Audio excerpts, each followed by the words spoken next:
산업안전보건법규에 대해서 계속 해보도록 하겠습니다. 법의 보호 대상 확대. 자, 저번 시간에 했던 거에 이어서 법의 보호를 법의 보호를 받을 수 있는 사람들의 대상을 확대시키는 애들에 대해서 저번 시간에 해봤었죠. 특수 형태 근로 직종자들이 산업안전보건법에 직접 근로자 형태로 고용이 되지 않더라도 보호되는 대상을 근로를 제공하면 이제 산업안전보건법에 대상이 법에 적용 대상이 되는 특수형태 근로 종사자들을 이렇게 확대시켰죠. 그 중에서 건설 기계 직접 운전자 27종이 뭐 어떤 것들이 있는지 한번 봅시다. 이 27가지 건설 기계 운전자, 그러니까 일반적인 건설 기계를 사용하는 그런 업종에 있는 사람들은 다 해당된다고 봐야 되겠죠. 우리 주로 일반 사람들이 이제 알 수 있는 것들은 뭐 어떤 것들이 있습니까? 뭐 불도저, 불착기, 그 다음에 덤프트럭, 그 다음에 뭐 콘크리트 믹스 트럭, 우리 뭐 길거리를 가다 보면 콘크리트 배달하는 차들이 있죠. 믹스 트럭. 그 다음에 뭐 이런 것들은 좀 특수한 것들이고 타워 크레인 이런 것들은 일반 사람들도 다 알고 있죠. 그거 이외에 이런 27가지에 대해서 법의 보호를 확대시키고 있습니다. 그 원인은 뭐냐? 뭐 때문에 이래 확대시켰냐? 이러면은 저번 시간에 하던 이야기이지만 다시 이야기를 해보면, 예를 들어서 덤프트럭이나 뭐 타워 크레인 이런 사람들은 사업자가 다 있죠. 다 있습니다. 사업자가 다 있는 형태에서 계약을 하게 되겠죠. 원청이라고 이야기하죠. 원청하고 이제 계약을 하게 됩니다. 그럼 원청도 사업자고, 그 다음에 그러니까 발주처가 되는 거죠.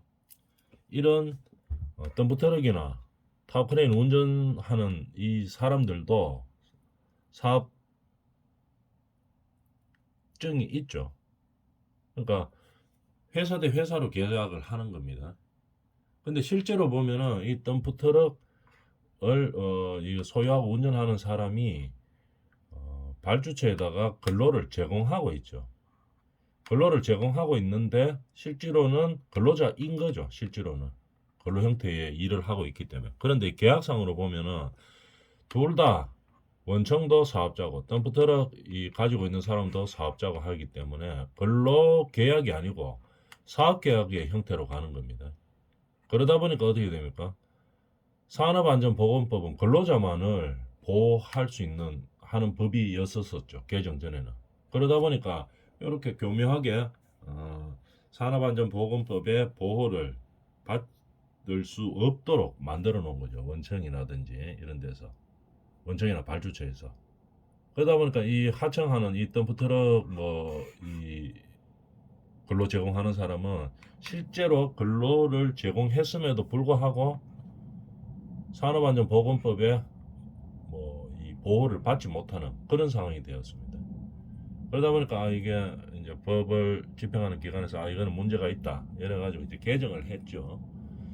실제로 이 사업주이지만 이 덤프트럭 운전사나 이 뭐 타워크레인 운전하는 사람들이 사업주이지만도 실제로는 근로를 제공하고 있기 때문에 이걸 근로자로 본다고 이제 법을 개정한 거죠. 근로를 제공하면 무조건 다 근로자에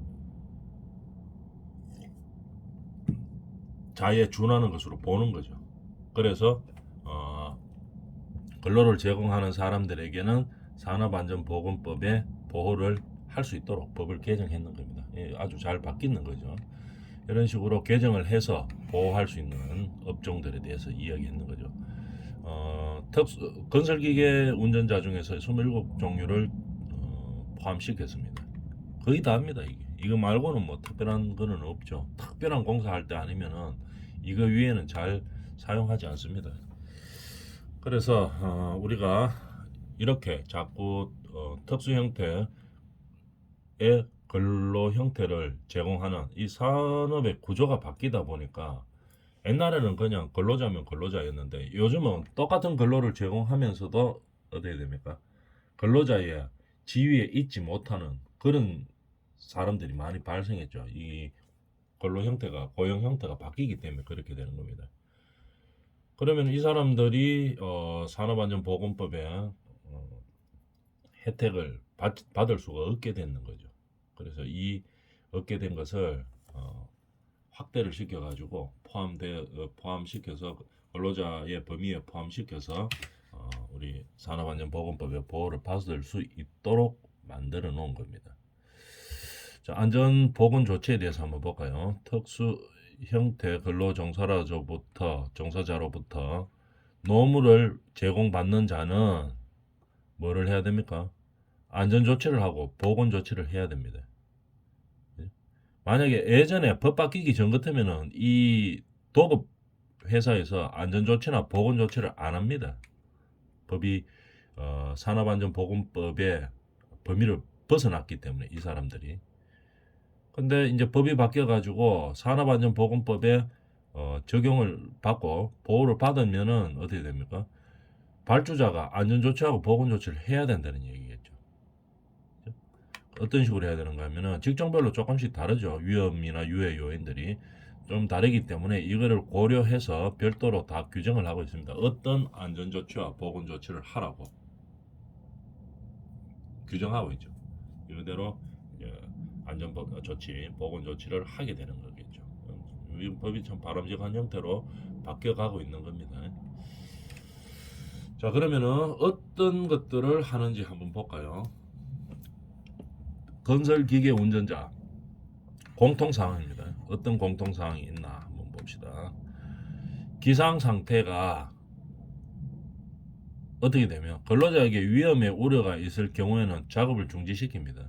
그게 법에 규정되어 있어요. 그럼 얼만큼 위험할 때 풍속 초당 10m 초과할 때는 어떻게 됩니까? 타워 크레인의 설치, 해체, 수리, 점검을 중단하도록 규정하고 있습니다. 그 다음에 초속 15m 이상의 바람이 불 때는 어떻게 타워 크레인의 운전 작업을 중지하도록 법에 규정하고 있죠. 기상 상태에 대해서는 이런 규정이 있습니다. 그 다음에 작업계획서 어떻게 사전 조사 결과를 고려한 작업계획서를 작성하고 그에 따른 작업을 이행해야 되는 겁니다. 우리가 건설기계 운전자에게 작업을 시키려고 하면 어떻게 작업 계획서를 작성하고 어떻게 작업을 시키고 그에 따라 이행을 하는 겁니다. 그래서 작업을 시킬 때는 작업 지휘자를 지정하고 반드시 작업 계획서에 따라 작업을 지시하도록 그렇게 하고 있습니다. 공통사항이죠.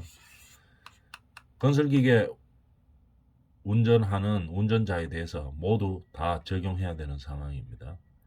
그 다음에 운전하거나 탑승할 때 어떤 규정에 의해서 하는가 한번 알아볼까요? 하중을 건 상태 또는 화물 적재 상태. 그러니까 뭐 하중을 걸었다고 하면은 뭡니까? 크레인 같은 거 이런 거에서 하중이 걸려 있는 상태를 말하는 거겠죠. 그 다음에 화물 적재 상태 같으면은 어떤 부트럭이라든지 뭐 화물 운송 트럭 아니면은 뭐 자재 이동 트럭 이런 상태 화물이 적재된 상태에서는 어떻게 하라고 되어 있습니까? 운전 위치를 이탈 금지하고 그 다음에 갑작스러운 주행 이탈을 방지하기 위한 조치 및 시동키를 운전대에서 분리시켜야 된다 이 말이죠. 뭐 물건 같은 미룰 때 시동키를 분리시키라 이 말입니다.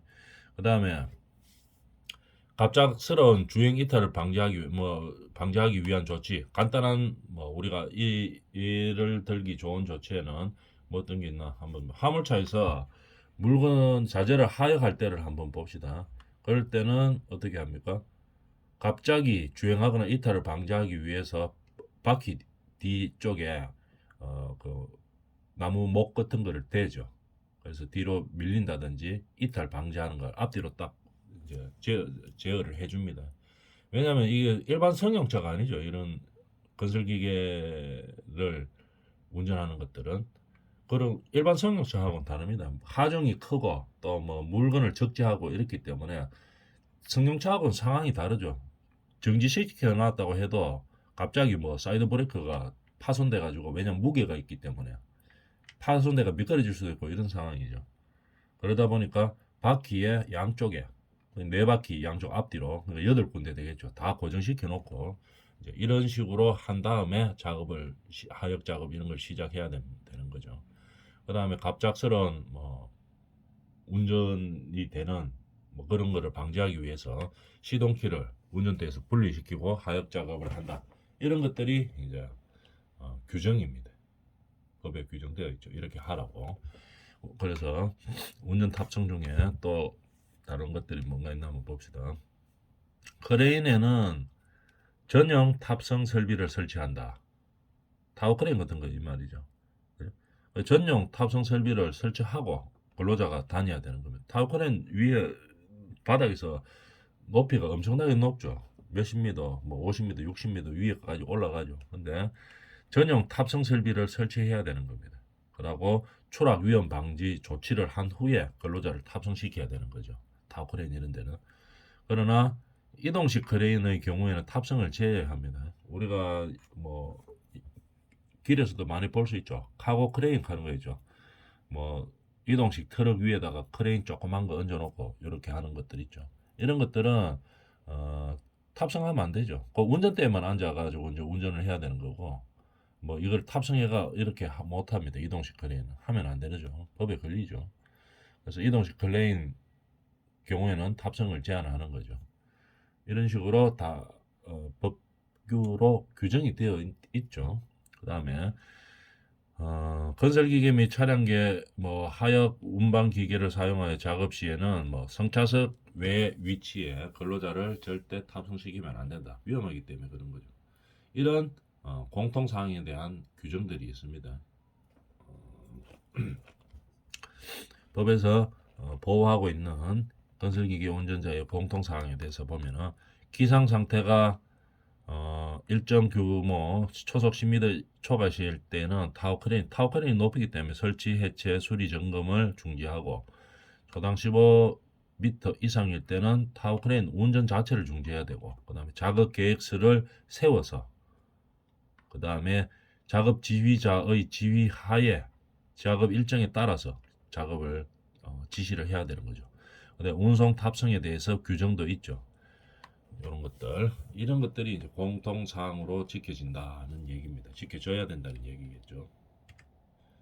그 다음에 사용 제한, 공통 사항이죠. 사용 제한이 어떤 것들이 있나 한번 봅시다.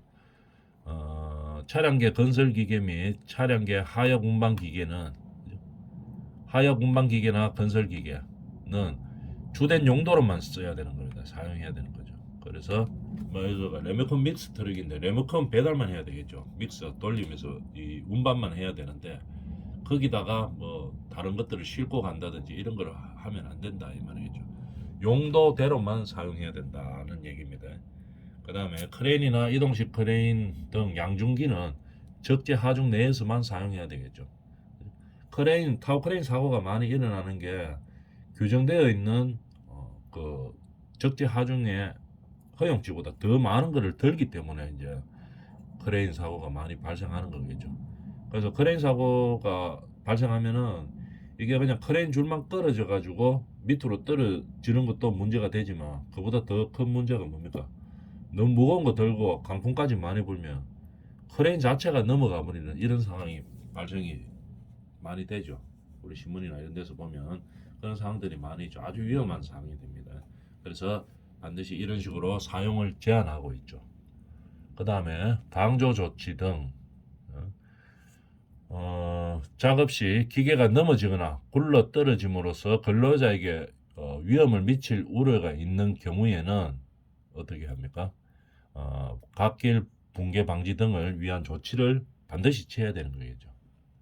기계 유도자 배치, 신호수 이런 걸 말하는 거죠. 기계 유도자를 어떤 식으로 하겠다 하는 거. 그러면은 그 기계 유도자가 어떤 신호를 줄 때, 안전할 때 이제 신호를 주는 거죠. 그러면은 그 신호를 보고 이제 운전을 하는 그런 방조 조치를 취해야 된다는 얘기입니다.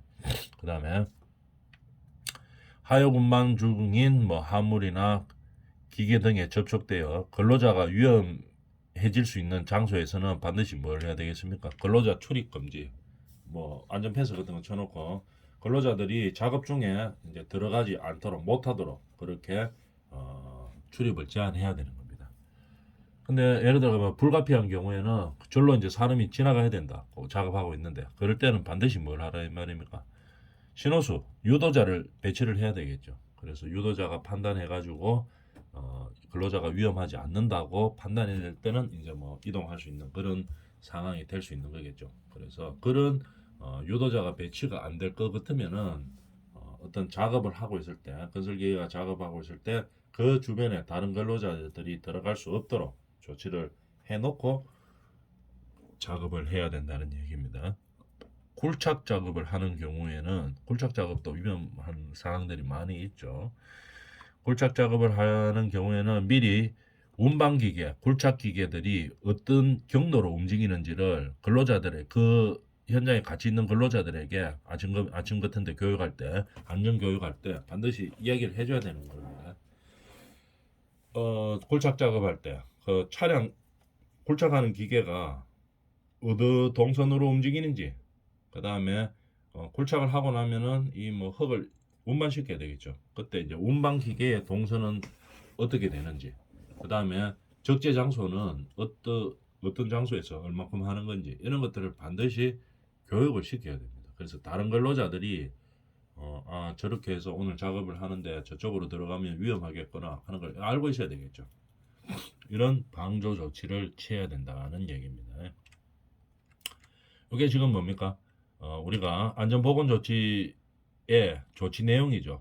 법에 의해서 우리가 조치하고 있는 내용 중에서 건설기계 운전자들에게 공통으로 적용해야 되는 안전조치 사항에 대해서 알아봤습니다.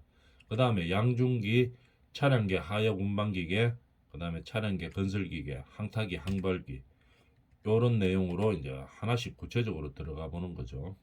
공통사항은 이렇고, 왜냐하면은 지금 이야기했던 이 양중기라든지 뭐 인발기, 항타기 이런 데서 사고가 많이 나기 때문에 따로 법에서 명확하게 규정하고 있죠. 물론 다른 것들도 규정하고 있습니다. 그 중에서 이제 중요한 것들을 발췌해서 이제 이야기하는 거죠. 자, 양중기 타워 크레인은 이동식 크레인입니다. 우리 건설 현장에서 반드시 필요한 것들이죠. 타워 크레인, 큰 현장에서는 타워 크레인을 쓸 거고 조그만 현장에서는 이동식 크레인을 사용하겠죠. 자, 그럴 때 이 양중기는 어떤 무거운 물건을 매달아서 운반시키는 거겠죠. 여기서 어떤 규정들이 있는지 한번 알아봅시다. 적재 하중 표시, 그죠? 운전자 또는 작업자가 보기 쉬운 곳에 적격 하중과 운전 속도, 경고 표시 등을 반드시 부착해야 된다는 얘기죠. 그래서 이 적정 하중이 전격 하중이 어느 정도 되는지, 운전 속도가 얼마가 되는지, 그 다음에 뭐 작업 반경 얼마 이내 출입 금지 이런 것들 경고 표시 등을 반드시 부착해야 되는 겁니다. 그 다음에 방호 장치를 조정해야 되겠죠. 중요한 것은 이 크레인에서 제일 중요한 것은 뭡니까? 가장 중요한 것은 일단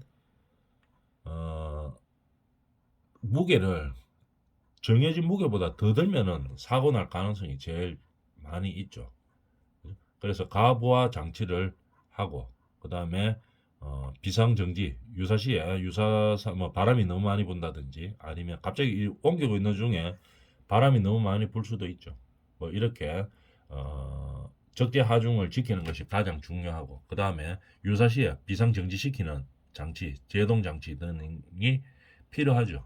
그 다음에 이런 장치들을 작업 전에 작업 상태를 반드시 확인해야 됩니다. 방호 장치를 조정하는 거죠. 그 다음에 크레인 사용할 때 크레인 사용할 때도 이제 조심해야 될 것들이 많죠. 로프로 훅이라고 하죠.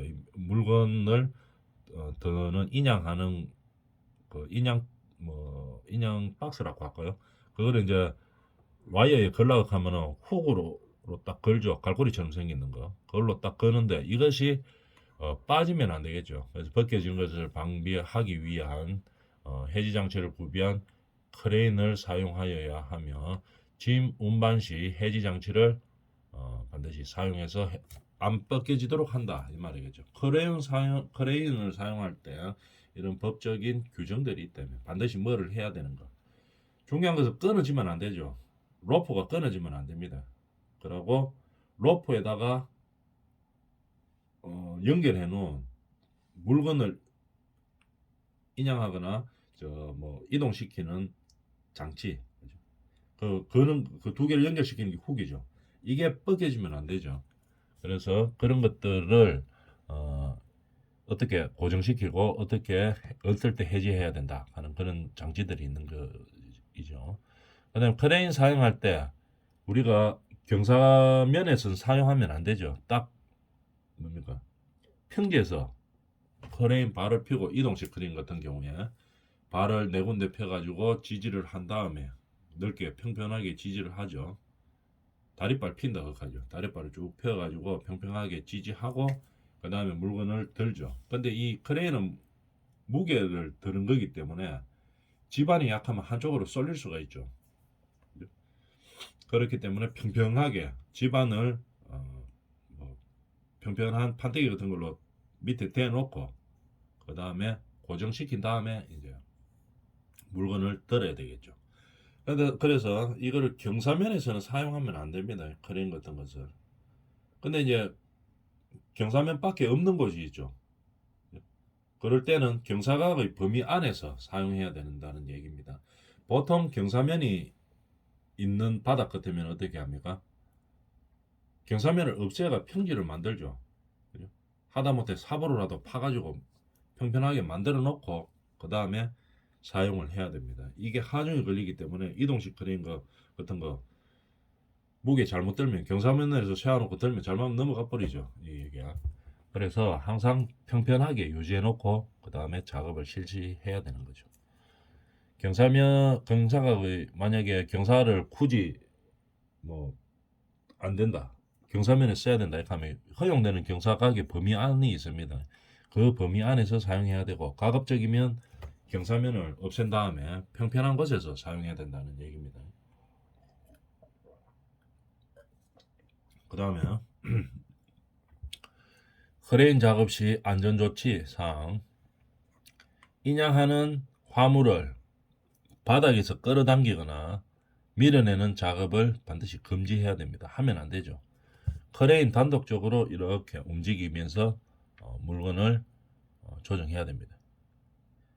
물론 이 바람이 불고 이러면 밑에서 잡아주기는 합니다. 바람이 불면 막 돌아가겠죠. 물건이 걸려있는 상태이기 때문에 그게 돌지 않기 위해서 끌어당기거나 밀어내는 것이 아니고 그냥 잡아주는 역할은 사람들이 일반적으로 합니다. 그죠? 그렇지만 그럼 안 잡아주면 계속 뺑뺑뺑뺑 돌고 위험하죠. 그죠? 그렇기 때문에 밑에서 잡아주는 역할은 하는데 그거를 잡아주는 역할 이외에 끌어당긴다든지 아니면 밀어낸다든지 이런 작업은 하면 안 됩니다. 인양할 때. 그 다음에 위험물 용기는 보관함에 담아 안전하게 운반한다. 저번에 우리 안전공학 개론에서도 봤죠. 타워크레인이나 이동식 크레인으로 장비 같은 것을 이동을 많이 시킵니다. 근데 이 물건 같은 것들이 작은 것들 여러 개 이렇게 옮기려고 하면 잘못하면 이게 이탈해가 낙하할 수가 있죠. 그죠? 들고 가다가 위에서 떨어져 볼 수가 있죠. 그래서 반드시 보관함에다가 넣어서 보관함을 이동시켜야 되는 거죠. 그죠? 특히 공구, 장비 이런 것들 아니면 자재 중에서도 자재 좀 적은 것들은 이 인양통으로 많이 옮기죠. 보관함으로 많이 옮깁니다. 그래서 반드시 보관함에 넣어서 옮겨야지 안전하다 이 말이죠. 고정된 물체를 직접 분리하거나 제거하는 작업은 금지한다. 당연한 얘기겠죠. 고정되어 있는 물체를 옮기려고 하는데 분리시키면 안 되죠. 고정된 채로 그냥 옮겨야 되는 겁니다. 그 다음에 당연한 얘기, 작업 반경 내에서는 절대 근로자를 출입 통제해야 됩니다. 그 다음에 타워 크레인이나 이동식 크레인은 저 위에 있죠. 위에서 이렇게 보고 하죠. 특히 타워 크레인 같은 것들을. 근데 그 건설 현장이나 이런 데서 보면 안 보이는 쪽에 물건이 있을 수도 있습니다. 다른 적재물들이 있어가지고 그럴 때 안 보이면은 그 크레인 작업을 하면 안 된다는 얘기죠. 그런데 신호수가 있는 경우에는 다르죠. 신호수가 예를 들어서 신호를 해주고 들어도 된다. 뭐 위로 20cm 들어도 된다. 이런 거를 안 보이지만 신호를 해주면은 작업은 할 수는 있습니다. 근데 신호수하고 이 호흡이 잘 맞아야 되겠죠. 타워크레인 기사하고 신호수하고 신호가 잘못되면은 아주 큰 사고로 이어지기 때문에 반드시 신호를 적절하게 잘 해서 안전사고를 방지할 수 있어야 됩니다. 이렇게 이번 시간에는 안전조치 방법에 대해서 알아봤죠. 건설기계에 공통적으로 조치해야 되는 것을 먼저 알아봤었고, 그 다음에 양중기에 대해서 자세하게 알아봤었죠. 이번 시간은 여기까지 합니다.